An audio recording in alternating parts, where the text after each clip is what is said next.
네, 안녕하세요. 김스컬랩의 현김입니다. 이전에 이제 각각 언박싱했던 아이폰 11 프로 그리고 아이폰 11 차이점들을 많이들 문의하시더라고요. 그래서 두 제품 간에 나는 어떤 제품을 좀 선택을 하면 좋을지 비교를 해보려고 이렇게 영상을 좀 찍게 됐습니다.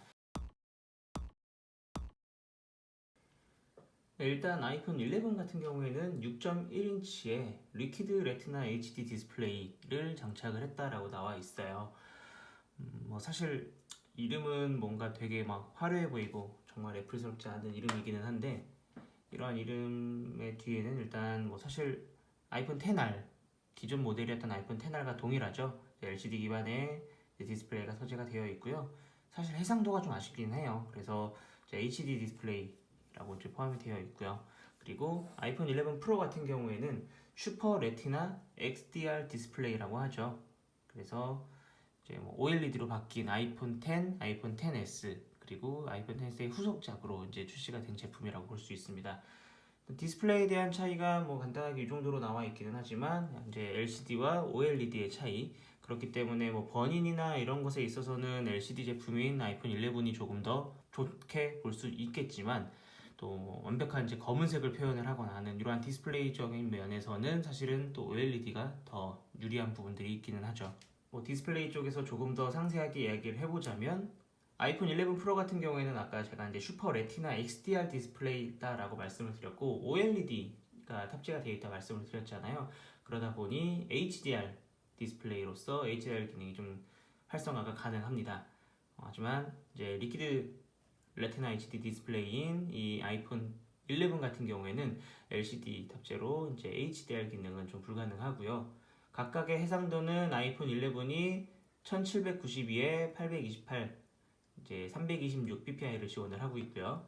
그리고 아이폰 11 프로 같은 경우에는 2436에 1125, 이제 458 ppi를 지원을 합니다. 그리고 이번에 애플이 강조했던 것 중에 하나가 이 아이폰 11 프로의 디스플레이의 밝기였죠. 지금까지 나와 있던 애플의 아이폰들보다 가장 밝다, 현존 아이폰 중에 가장 밝다라고 해서 800니트의 최대 밝기를 지원을 한다고 했는데, 일단 주광에서 사용을 해봤을 때는 기존 작품들보다 뭐 확실하게 더 뛰어나게 밝다라는 느낌을 크게 받지는 못했어요. 이전작들이 이제 625니트 밝기였는데, 최대 밝기로 했을 때 물론 이제 뭐 약간 더 새 제품이니까 쨍한 느낌은 받긴 했지만, 이게 더 확실히 뭔가가 뭐 쨍쨍한 그런 밝기를 제공한다라는 느낌까지는 받지는 못했던 것 같아요. 두 제품 모두 A13, 이제 3세대 뉴럴 엔진을 탑재한 A13 바이오닉 칩이 탑재가 되어 있어요.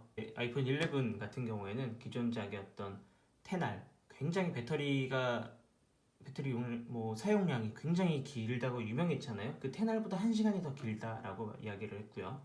그리고 아이폰 11 프로 같은 경우에는 아이폰 10s보다 4시간이 더 길다라고 애플이 발표를 했어요. 실제 사용 시간에 대해서는 뭐 조금씩의 차이는 있겠지만, 그래도 굉장히 이제 배터리 쪽에서도 더욱더 효율적이다라고 말씀을 드릴 수 있을 것 같고요.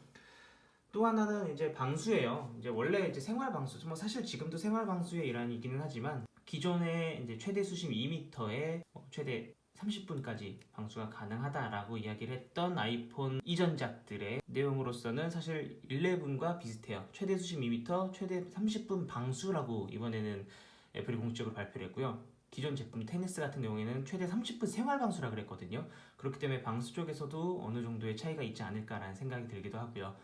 아이폰 11 프로 같은 경우에는 최대 수심 4m에서 최대 30분 방수가 가능하다라고 합니다. 물론 물이 들어가거나 물에 빠질 경우에는 고객님 과실입니다. 그리고 또 한 가지 변한 점이, 기존의 이제 아이폰 10, 10s 같은 경우에는 3D 터치를 지원을 했죠. 하지만 이제 새로운 아이폰 11 시리즈에서는 3D 터치는 제거가 되었어요.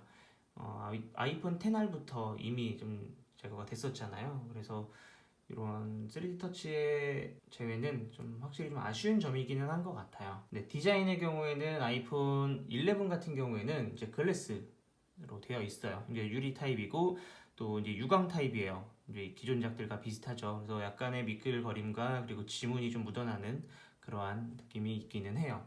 그리고 측면은 알루미늄으로 이제 제작이 되어 있는데, 또 이제 후면의 글래스와 최대한 색깔을 좀 맞춰가면서 알루미늄이지만 그래도 더 이쁘게 좀 표현을 한 것 같아요. 아이폰 11 프로 같은 경우에는 표면 질감을 살린 무광 글래스라고 이야기를 해요. 그래서 사실 뒷면 처음에 이제 개봉기에서도 이제 말씀을 드렸는데 굉장히 부들부들하고 지문이 잘 묻지는 않아요. 물론 지금 제 손에 약간의 땀이 있어서 지문이 묻기는 하는데 아이폰 11에 비하면 확실히 좀 적게 지문이 묻고요. 측면 같은 경우에도 후면의 색상을 이제 따서 녹여 들어간 느낌이겠죠. 그래서 스테인리스 스틸로 되어 있는데 색감에 어떠한 위화감이나 그런 부분들은 전혀 없는 것 같아요. 정말 딱 일체한 느낌이 들고 원래 애플의 마감이 좋았다는 것처럼 굉장히 만족스러운 디자인이기도 합니다. 굉장히 고급지다라는 느낌이 들어요. 그러니까 아이폰 11이 좀 이쁘다라고 하고 캐주얼한 그런 느낌이 든다면 11 프로 같은 경우에는 좀 고급진 느낌이 들기는 하고요. 크기의 무게 같은 경우에는 일단은 아이폰 11 같은 경우에는 194g이라고 해요. 그리고 아이폰 11 프로 같은 경우에 188, 기존작의 아이폰 XS가 177g이었으니까 11g 무거워졌어요. 근데 이게 11g이기는 한데 사실 처음 딱 들자마자 굉장히 묵직하다는 느낌을 받아요. 근데 그에 반해서 아이폰 11 같은 경우에는 정말 더 무겁다라는 느낌이 그렇게까지 있지는 않거든요. 아무래도 이게 면적이나 이런 것들이 있어서 그런 것 같은데 얘가 좀 더 무겁지만 사실은 이 프로가 더 무거운 느낌이 들기는 해요. 네, 전면 카메라의 경우에는 두 제품 모두 트루뎁스 카메라를 장착을 하고 있고요. 얼굴 인식인 페이스 아이디를 이제 사용을 할 수가 있습니다. 그리고 후면 같은 경우에 여기서 약간의 차이가 있기는 하겠죠. 네, 아이폰 11 프로 같은 경우에는 렌즈가 3개, 아이폰 11 같은 경우에 렌즈가 2개입니다. 각각 울트라 와이드, 그리고 와이드, 망원까지 3개가 들어있고 11 같은 경우에는 울트라 와이드와 이제 와이드 카메라, 이제 망원 렌즈는 빠져 있어요. 기존 작들은 이제 울트라 와이드가 없고 망원과 와이드였는데 일단 망원 자체가 빠져 있기는 해요. 사실은 풍경이나 이러한 배경 사진을 찍기에는 사실 이제 울트라 와이드 같은 초광각 렌즈가 좀 더 유리하기는 하고 그래도 망원 렌즈를 좀 제외한 게 아닌가라는 생각이 들기는 해요. 하지만 디지털 줌을 통해서 이제 좀 더 망원의 그런 렌즈들을 촬영은 할 수는 있겠죠. 네, 카메라의 경우에는 이제 아까 3개의 렌즈와 2개의 렌즈가 있다라고 말씀을 드렸었는데 일단 두 제품 모두 울트라 와이드와 와이드 각각 다 지원을 합니다. 울트라 와이드는 이제 조리개값 2.4 그리고 와이드 같은 경우에는 1.8의 조리개 값을 지원을 하고요. 이제 프로 같은 경우에는 이제 2.0의 망원 렌즈까지 같이 포함이 되어 있기는 합니다. 두 제품 모두 야간 모드 지원을 하고 손떨림 방지가 포함이 되어 있기는 해요. 근데 요 울트라 와이드에는 포함이 되진 않았다라고 합니다. 그래서 아무래도 야간 모드가 이 울트라 와이드에서 지원이 안 되는 것이 요 OIS의 부재 때문이지 않을까라는 생각이 들긴 하는데 추후에 어떤 다른 방법을 통해서 업데이트가 되진 않을까라고 생각이 되기는 해요. 그리고 두 제품 모두 인물 모드 당연히 지원을 하고요. 또 bokeh 효과에 대한 이제 인물 모드 지원을 하고 사진에서도 차세대 스마트 HDR 당연히 지원을 합니다. 그리고 또 한 가지가 이번에 추가가 되었던 이제 하이키 모노와 같은 인물 사진 이제 기능이겠죠. 근데 모르겠어요. 저는 그렇게 자주 사용할 것 같지는 않은데 일단은 제가 몇 가지 샘플로서 찍었던 사진들 한번 보여드릴게요. 두 제품의 비교인데 야간 모드를 중점으로 찍었거든요. 근데 사실 확대를 해보고 해도 그렇게 큰 차이가 있지는 않아요. 그러니까 망원 렌즈를 제외하고 이러한 사진들을 봤을 때는 어떤 차이점이 있을까 생각을 해봤는데 주광에서는 당연히 사진 잘 나오는 건 어느 정도 알고 있으니까요. 그래서 야간을 중점으로 찍어봤는데 그렇게 큰 차이가 있지는 않았네요. 네, 이렇게 오늘 두 제품 한번 간단하게 비교는 해봤어요. 그래서 어떤 제품이 여러분들께 더 좋을지 더 찰떡궁합일지 한번 생각해 보실 필요 있을 것 같아요. 무조건적으로 비싸고 렌즈가 하나 더 달렸다라고 해서 프로를 구매하시거나 혹은